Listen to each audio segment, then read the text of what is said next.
షర్మిల గారు, మేడం ఎక్కువగా ఇప్పుడు చంద్రశేఖర్ పుల్లి గారు చెప్పారు, అంటే ఒకటి ఫుడ్ ఐటము, రెండోది అక్కడున్న శానిటరీ సిచ్యువేషన్స్, అలాగే ఆయన లండన్లో ఒక 20 సంవత్సరాలు పనిచేసినప్పుడు అక్కడున్న ఫుడ్ హ్యాబిట్స్, ఫుడ్ శానిటైజేషన్కి సంబంధించి, ఫుడ్ క్వాలిటీకి సంబంధించి తీసుకునే స్టాండర్డ్స్, ఇక్కడ స్టాండర్డ్స్కు ఎలాంటి డిఫరెన్సెస్, ఎలాంటి ఇబ్బందులు వస్తున్నాయి అనేది మీరేం గమనిస్తున్నారు? ప్రధానంగా ఎక్కువగా చిల్లర పిల్లలు కూడా ఈ బయట ఫుడ్కి బాగా అలవాటు పడిపోయారు.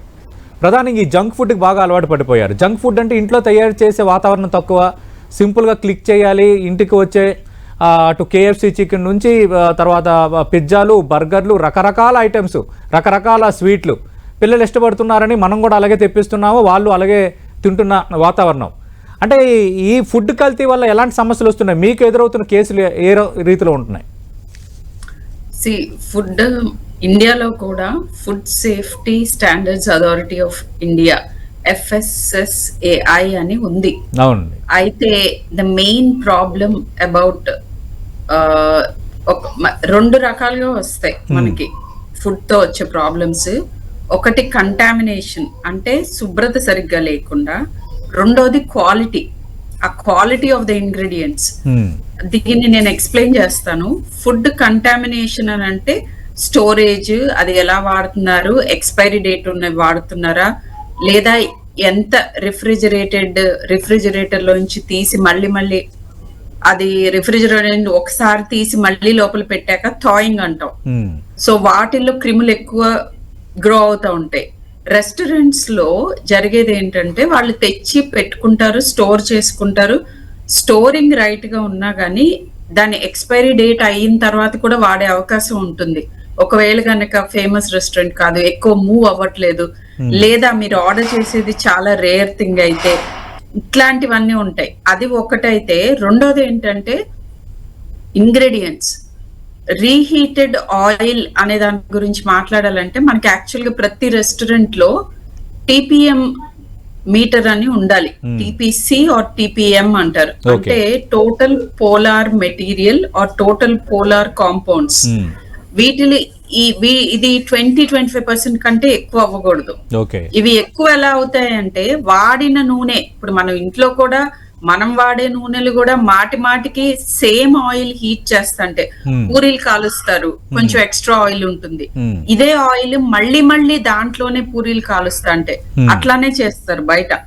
ఇంట్లో అయితే ఒకసారి హీట్ చేసిన ఆయిల్ ని పక్కకు పెట్టి నెక్స్ట్ యూజ్ చేయబోయే ఆయిల్ లో ఒకేసారి వేసుకొని ఒక్కొక్కటి ఫినిష్ చేస్తారు. అది 10 సార్లు వాడరు. సో ఈ TPM లెవెల్స్ పెరగకుండా ఉంటాయి. TPM లెవెల్స్ పెరగటం మూలాన ఇప్పుడు పిల్లల్లో ఊబకాయం దగ్గర నుంచి ఏమవుతుందంటే ఫ్యాటీ యాసిడ్స్, ట్రైగ్లిసరైడ్స్ అండ్ ఇంకా డేంజరస్ థింగ్స్ ఏంటంటే పాలిఫినాలిక్ కాంపౌండ్స్ అంటాం, అరోమాటిక్ హైడ్రోకార్బన్స్. వీటి నుంచి క్యాన్సర్ కూడా వచ్చే అవకాశం ఉంటుంది.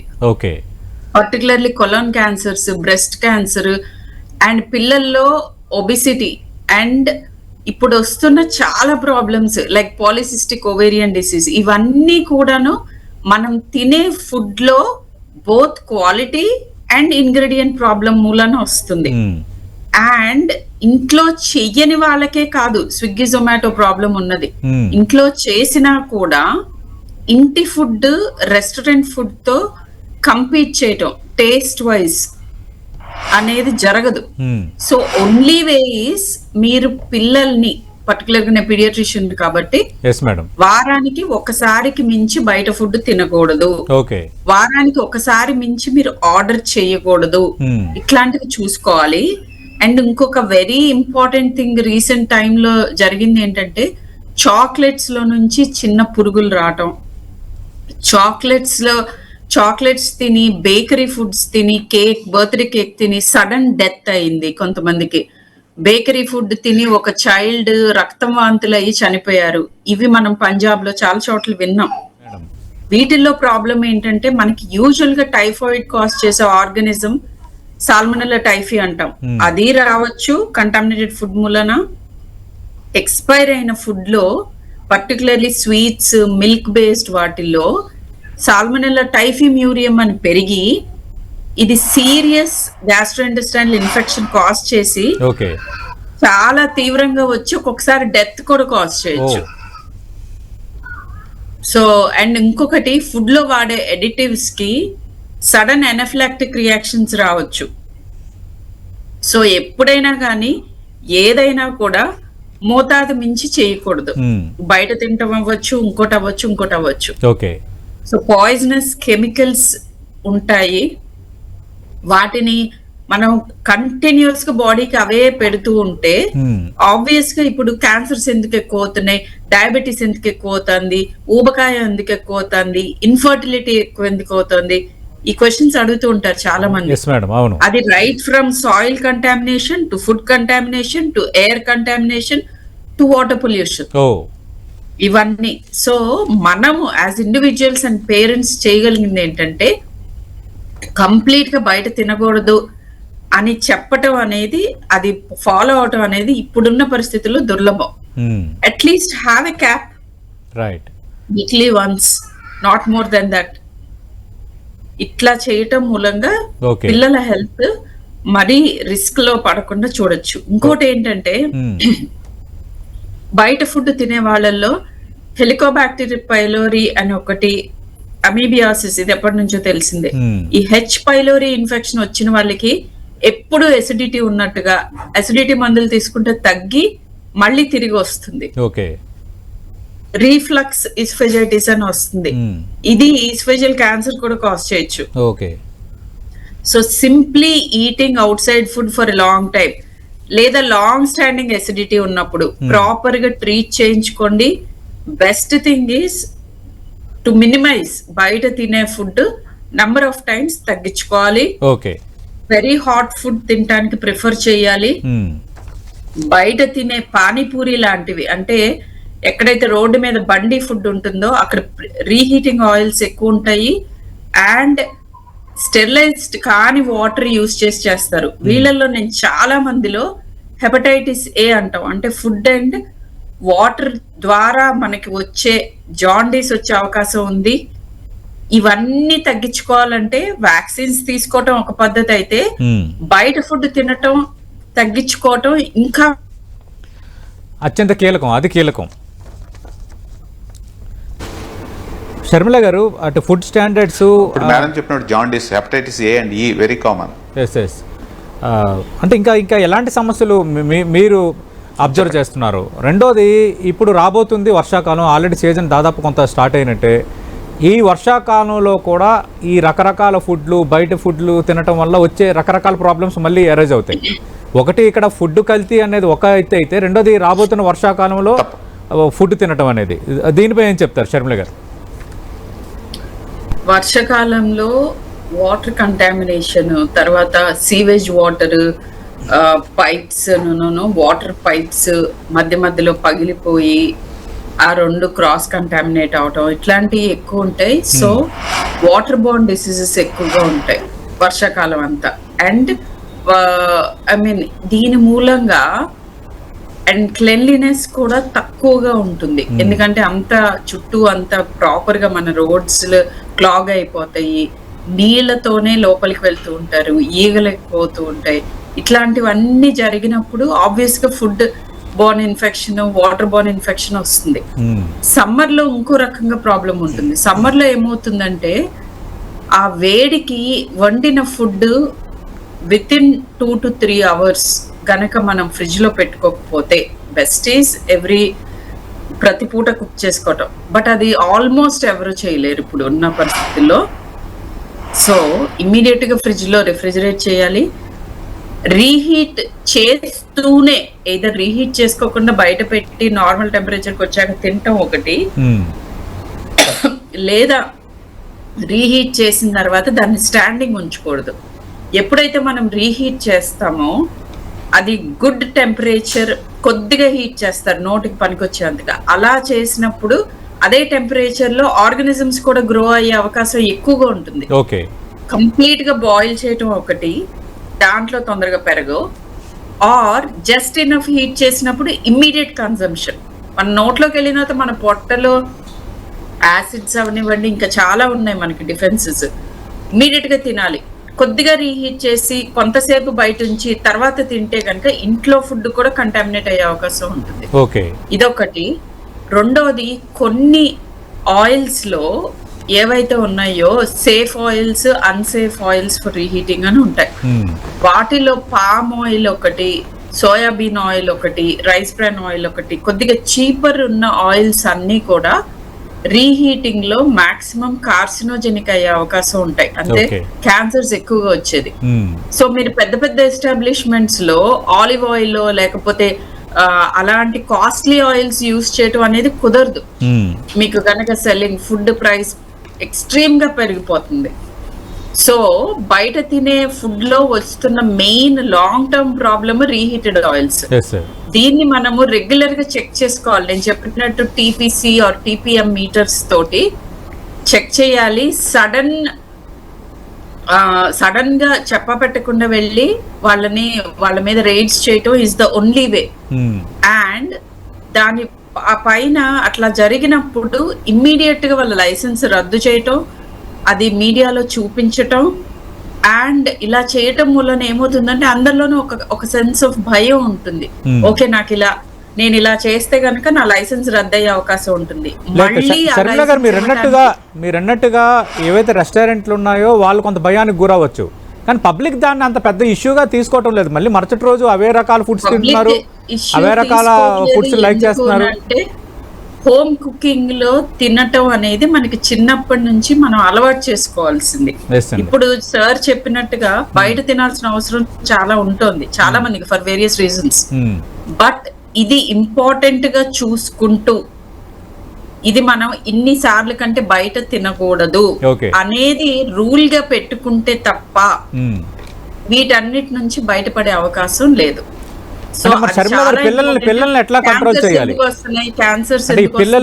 పిల్లలు ప్రధానంగా మారం చేసే పరిస్థితులు కనిపిస్తున్నాయి. కొన్నిసార్లు పెద్దల్లో కూడా అదే తరహా ధోరణి, అంటే బయట నుంచి తెప్పించుకోవాలి, ఇంకా వంట ఏం చేస్తాము, వంట పెట్టుకోవద్దు, ఇలాంటి ధోరణి చూస్తాం కదా.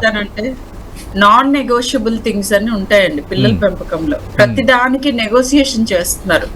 పోనీ ఇలా చేద్దామా, పోనీ అలా చేద్దామా, వాడు కొంచెం ఎక్కువ ఏడవగానే వాడి శృతి మించి ఏడవగానే వాళ్ళు చెప్పినవి వింటావు. ఇట్లా ఉండకూడదు. స్ట్రిక్ట్ రూల్స్ కొన్ని ఫ్యామిలీలో ఉండాలి. అది ఎప్పుడు పాటిస్తారంటే ఫస్ట్ పెద్దవాళ్ళు పాటిస్తేనే. మీరు చెప్పేది ఎప్పుడు పిల్లలు వినరు, మీరు చేసేది చూసి నేర్చుకుంటారు. మీరే ఎవ్రీ డే గనక స్విగ్గీ ఆర్ జొమాటో ఆర్డర్ చేస్తాంటే దెన్ వాళ్ళని మీరు అసలు ఆపే నైతికతే ఉండదు ఫస్ట్. సో కొంచెం కాస్ట్లీ అయినా బయట తినటం కంటే మీరు ఎంప్లాయ్ చేసుకోవచ్చు. ఎంప్లాయ్ చేసుకుని మీరు బయట తినేదానికి అయ్యే ఖర్చుని ఇంట్లో మీరు కుక్ చేయలేని పరిస్థితి ఉన్నా ఇంట్లో కుక్ చేయించుకోవటం అనేది ఒక వెరీ సాల్వబుల్ థింగ్ అన్నమాట, సొల్యూషన్. సో అలాంటివి చేసి యాజ్ అ ఫ్యామిలీ బయటకు వెళ్ళి తిన్నప్పుడు తిందాము. వీటిల్లో ఇంతకు మించి బయట నుంచి ఆర్డర్ చేయకూడదు. పర్టికులర్లీ రా ఫుడ్ అసలు బయట నుంచి తినకూడదు. రా ఫుడ్ తో పాటు పారాసైట్స్ వస్తాయి. ఇప్పుడు నేను చెప్పిన అమీబా గానీ లేకపోతే జియాడియా గానీ లేదా పారాసైట్స్ ఇంకా మిగతా గట్ లో వచ్చే పారాసైట్స్ ఇవైతే ఒకసారి పట్టుకుంటే వదలటం కూడా కష్టం. సో అండ్ నేను స్ట్రిక్ట్ గా చెప్పేది బిలో 2 years వాళ్ళకి అసలు అవుట్ సైడ్ ఫుడ్ అనేది నోట్లో పడనే కూడదు. ఇది ఇప్పుడు నేను చెప్తున్నది కాదు, లాస్ట్ 20 years నుంచి ఇదే చెప్పేదాన్ని. ఒకసారి యంగ్ ఏజ్ లో గట్ కొలనైజ్ అయితే వాటిని పోగొట్టుకోవడం కష్టం. And gut leakage, gut health మీద మన బ్రెయిన్ కూడా డిపెండ్ అయి ఉంటుంది. మన బాడీలో బ్యాడ్ బ్యాక్టీరియా వస్తే మనకి చనిపోయే వరకు వచ్చే చాలా ఆటో ఇమ్యూన్ డిసీజెస్ దగ్గర నుంచి క్యాన్సర్స్ దగ్గర నుంచి అన్నిటికీ ఈ గట్ హెల్త్ మూలం అవుతుంది. Yeah okay. సో ఇది అవేర్నెస్ ప్రోగ్రామ్స్ తో అందరికీ తెలిస్తే ఐఎమ్ ష్యూర్ వెరీ మీరు అన్నట్టుగా ఆ రెస్పాన్సిబిలిటీ ఫీల్ అయ్యే 10 TV దీన్ని ఒక బిగ్ ప్రోగ్రామ్ గా తీసుకుంది. మీలాంటి నిపుణుల చేత చెప్పాలి, ప్రజల్ని సెన్సిటైజ్ చేయాలని. షర్మిల గారు, మరి ఇంట్లో మనం ఎలాంటి జాగ్రత్తలు తీసుకోవాలి? ఇంట్లో వాడే ఆహారం, తయారు చేసే ఆహారం కూడా కలుషితమయ్యే ప్రమాదం ఉందన్నది మొదటిది. రెండోది ఆయిల్ వాడకం. మీరు వాస్తవం మనం అందరికీ మన బంధువులలో కూడా మనం చూస్తాం. ఈ పూరీలు మిగతా వాటిల్లో లేదంటే పిండి వంటలు వాడిన తర్వాత ఆయిల్ని ఒక గిన్నెలోకి తీసి అదే ఆయిల్ని ఇక రసం తయారీలో, సాంబార్ తయారీలో, మిగతా వాటిలో పోపులు చేయటానికి, వాట్ ఇట్ మీన్స్ పోపు వేయటానికి, వీటన్నిటికీ వాడుతూ ఉంటారు. మనం ఎక్కువగా అబ్జర్వ్ చేస్తుంటాం. సో ద థింగ్ ఈస్ మీరు అడిగిన దాంట్లో అండ్ 2-3 ఉన్నాయి. ఒకటి ఏంటంటేనండి, ఇంట్లో మనము ఒకసారి బాయిల్ చేసిన ఆయిల్ ని నెక్స్ట్ మళ్ళీ బాయిలింగ్, హై టెంపరేచర్ బాయిలింగ్ అంటే ఇట్లా ఫ్రైడ్ ఐటమ్స్ కాకుండా మీరు చెప్పినట్టు చిన్నగా ఒక్కొక్క చెంచా ఒక్కో దానికి వాడేసుకుంటే ప్రాబ్లం ఉండదు. దాన్ని మళ్ళీ హై టెంపరేచర్స్ కి తీసుకెళ్లి ఫ్రైడ్ ఐటమ్స్ అంటే పూరి వేసిన దాంట్లో మళ్ళీ పూరీలు చేసుకోవటం, లేదా డీప్ ఫ్రైడ్ ఐటమ్స్ చేసిన దాంట్లో ఉంచి మళ్ళీ డీప్ ఫ్రైడ్ ఐటమ్స్ ఇట్లా చేయకూడదు. నెంబర్ 1. అండ్ నేను చెప్పినట్టు ఆ TPM మీటర్స్ ఉండాలి ప్రతి చోట. ఇండియాలో మనకున్న మెయిన్ ప్రాబ్లం, దీని గురించి ఒక ఆర్టికల్ వచ్చింది ఏంటంటే, FSSAI చాలా మంచి బాడీ కానీ వాళ్ళకి మ్యాన్ పవర్ లిమిటేషన్ ఉంది. ఎన్ని ఫుడ్ అవుట్లెట్స్ ఉంటున్నాయి, ఎంతమంది లైసెన్స్డ్ ఫుడ్ అమ్ముతున్నారు. ఇంకొక ఇంపార్టెంట్ థింగ్ ఏంటంటే, చిన్న పచారీ కొట్లలో మన యాడ్ చేసే ఫుడ్ ఎడిటివ్స్ కానీ లేకపోతే షుగర్ కంటెంట్ కానీ చాలా చోట్ల చిక్కీలు హెల్దీ అని చెప్తాం పిల్లలకి. ఆ చిక్కీలు షుగర్ వేస్తున్నారా, ఇంకేదన్నా జాగరీ వేస్తున్నారా, అది ఎంత ఉంటుంది, యాడెడ్ షుగర్ ఎంత ఉంటుంది, వీటన్నిటి మీద కంట్రోల్ ఉండదు. యాక్చువల్ గా నాన్ లైసెన్స్డ్ సెక్టర్ అంటాం. వీటిలి మూలాన వస్తున్న ప్రాబ్లమ్స్ ఎక్కువ. లైసెన్స్డ్ సెక్టర్ కూడా ఫ్రీక్వెంట్ చెక్స్ లేకపోవటం మూలాన, స్ట్రింజెంట్ లాస్ ఇంప్లిమెంట్ చేయకపోవటం మూలాన, లాస్ ఉన్నాయి ఇంప్లిమెంట్ చేయకపోవటం మూలాన లైసెన్స్డ్ సెక్టర్ ప్రాబ్లమ్స్. అన్లైసెన్స్డ్ సెక్టరే మోస్ట్ పీపుల్ కి యాక్సెసిబుల్ గా ఉంటుంది. చాలా మంది మనది 80% పాపులేషన్ రూరల్ పాపులేషన్ లేదా అన్ఎడ్యుకేటెడ్ పీపుల్ ఎక్కువ మంది ఉన్న చోట్ల చిన్న షాప్స్ లో కొనుక్కుంటున్నప్పుడు దాని మీద అసలు లైసెన్స్ ఉండదు, దాని మీద చెక్స్ ఉండవు. అన్ఆర్గనైజ్డ్ సెక్టర్ అంటాం, ఇంట్లో తయారు చేసి అమ్ముతూ ఉంటారు, వాటిల్లో కలర్స్ ఎక్కువ వేస్తూ ఉంటారు. అండ్ ఇట్లా చాలా విధాలుగా మనము రీకన్స్ట్రక్ట్ చేసుకోవాలి మన ఫుడ్ ది. నేను చెప్పినట్టు at the end of the day ఇంకొక వెరీ ఇంపార్టెంట్ ప్రాబ్లం ఈ మధ్య మేము చూస్తున్నది, అందరిలోనూ నేను 10 మందిలో 7గురికి ఉంది అని చెప్తే అది అసలు అతిశయోక్తే కాదు, మలబద్ధకం. కాన్స్టిపేషన్ చాలా ఎక్కువగా ఉంది. మనకి వెస్టర్న్ వరల్డ్ కి ఇదివరకు ఉన్న డిఫరెన్స్ ఏంటంటే, మనం ఇంట్లో తిన్న ఫుడ్ కాయగూరలు అవన్నీ ఎక్కువ తిన్నప్పుడు అండ్ ఫిజికల్ యాక్టివిటీ ఎక్కువగా ఉన్న టైంలో, అంటే ఎక్కువ పరిగెత్తి ఆడుకునేవారు పిల్లలు కానీ పెద్దవాళ్ళు కానీ, ఈ కూర్చున్న చోట నుంచి అన్ని చేయటం మొదలు పెట్టిన తర్వాత కాన్స్టిపేషన్ చాలా కామన్ అయిపోయింది. బయట ఫుడ్స్ తో కాన్స్టిపేషన్ కూడా ఎక్కువగా ఉంటుంది, ఎందుకంటే వాటిల్లో ఫ్రెష్ వెజిటబుల్ ఎక్కువ ఉండదు. అండ్ ఇన్ఫాక్ట్ బయట తింటున్నప్పుడు మీరు వెజిటబుల్ ఆర్డర్ చేయటం, సాలడ్స్ తినటం ఇట్లాంటివి చెయ్యరు. సాలడ్స్ అసలు సేఫ్ కూడా కాదు బయట. సో ఈ ప్రాబ్లమ్స్ అన్నిటికీ అగైన్ ద సేమ్ సొల్యూషన్. ఒకటేంటంటే గవర్నమెంట్ పాలసీస్ చేసి వాటిని ఇంప్లిమెంట్ చేయటం, ఇనఫ్ మ్యాన్ పవర్ ని అసైన్ చేయటం, అండ్ అన్నిటినీ ఆర్గనైజ్ సెక్టర్ లోకి తీసుకురావడం, అన్ఆర్గనైజ్ సెక్టర్ ని కూడా కంపల్సరీగా వాటిని చెక్ చేయటం. ఇది పాలసీస్ చేసేవాళ్ళు. మనం అట్ ఇండివిజువల్ లెవెల్ మన రిస్ట్రైంట్ మనకు ఉండాలి. అంటే పెంచుతున్నప్పుడే వాళ్ళకి నార్మల్ అనేది, మనం చిన్నప్పుడు 6 ఏళ్ల లోపు ఏదైతే 6 ఏళ్ళు 10 ఏళ్ల లోపు పేరెంట్స్ ఇది ఇంతే, ఇది నార్మల్ బిహేవియర్ అని ఏదైతే చెప్తారో, చేస్తారో, ఇంప్లిమెంట్ చేస్తారో, అది మనకి లైఫ్ లాంగ్ మన బిహేవియర్ ని చేస్తుంది, గవర్న్ చేస్తుంది. సో పెంపకంలో ఇప్పుడు ఇద్దరు parents when they are away working, పిల్లలకి ఫుడ్ పెట్టే టైంలో ఒక రెస్పాన్సిబుల్ పర్సన్ ఉండాలి. ఇవే తినాలి, ఇంట్లో కుక్ చేసిన ఫుడ్డే పెట్టాలి, ఇట్లాంటివన్నీ వాళ్ళ గ్రాండ్ పేరెంట్స్ తో కానీ కేర్ టేకర్ తో కానీ యాక్సెస్ ఉండకూడదు. వాళ్ళు ఇష్టం వచ్చినప్పుడు అలా ఆర్డర్ చేయడానికి వాళ్ళకి ఒక లిమిట్ పెట్టాలి. ఎట్లయితే మనం పాకెట్ మనీ పెడతామో, so per month not more then 4 times or 6 times what ever. And order చేసే ఫుడ్ లో కూడా నువ్వు చికెన్ ఆర్డర్ చేసుకో, but compulsory you have to eat vegetable along with it. ఇట్లా చిన్న పాసిబుల్ అయ్యే మార్పులు చేసుకుంటే సరిపోతుంది.